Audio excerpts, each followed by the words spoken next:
میرے والد صاحب مجھے ایک واقعہ سنایا کرتے تھے.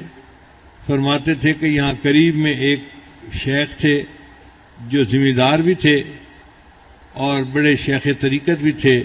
لوگ ان سے بہت بیعت تھے. ان کی وفات ہوئی تو فرماتے تھے کہ وفات کے بعد کسی کو خواب میں نظر آئے. اس بندے نے پوچھا حضرت آگے کیا بنا؟ تو فرمانے لگے کہ اللہ نے مجھ پر رحم فرمایا اور میری بخشش کر دی.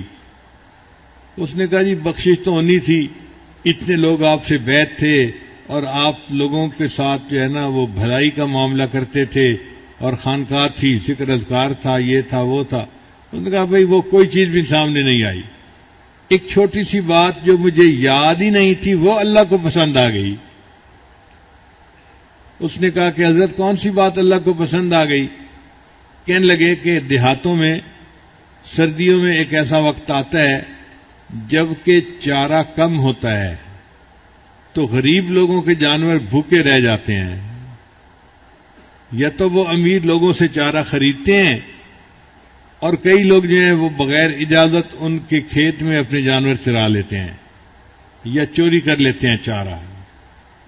ایسا ہی ایک وقت تھا، میں نے کافی سارا چارہ کاشت کیا ہوا تھا، مگر میں محسوس کر رہا تھا کہ روز بروز چارہ کم ہوتا جا رہا ہے.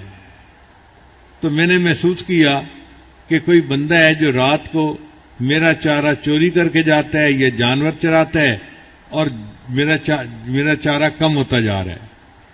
تو میں نے پہلے تو بستی والوں کو منع کروا دیا، لیکن وہ چوری رکی نہیں. تو ایک رات میں نے فیصلہ کیا کہ آج رات میں پہرا دوں گا اور جو بندہ بغیر اجازت جانور چراتا ہے نا میں اس کو پکڑ کے منع کروں گا کہ بھئی تم یہ کام کیوں کرتے ہو. تو اس رات عشاء پڑھنے کے بعد میں آ کے اپنی زمین کے قریب ایک جگہ چھپ کر بیٹھ گیا. جب گہری رات ہو گئی، اندھیرا ہو گیا، تو میں نے دیکھا کہ چند بکریاں آئیں اور میرے کھیت میں چرنا شروع ہو گئیں. ان بکریوں کے پیچھے کوئی ایک نوجوان لڑکا بھی تھا. تو فرماتے ہیں کہ اندھیرے کی وجہ سے مجھے اس کی شکل نظر نہیں آ رہی تھی، میں پہچان نہیں پا رہا تھا کہ یہ لڑکا کون ہے. تو میں اٹھا اور میں نے دور سے اس سے پوچھا ارے میاں تم کون ہو؟ تو اس نے جواب میں کہا میں احمد ہوں.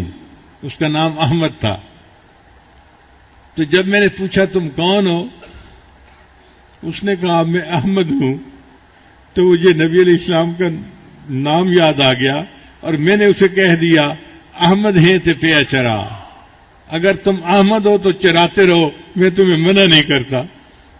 یہ جو الفاظ میں نے کہے کہ احمد ہو تو چراتے رہو، اللہ کو یہ الفاظ پسند آ گئے. اللہ نے سب گناہ معاف کر کے جنت کا فیصلہ کر دیا. اللہ تعالیٰ ہیں، بہت کریم ہے، بہت رحیم ہے اور اپنے بندوں پر بہت مہربان ہے.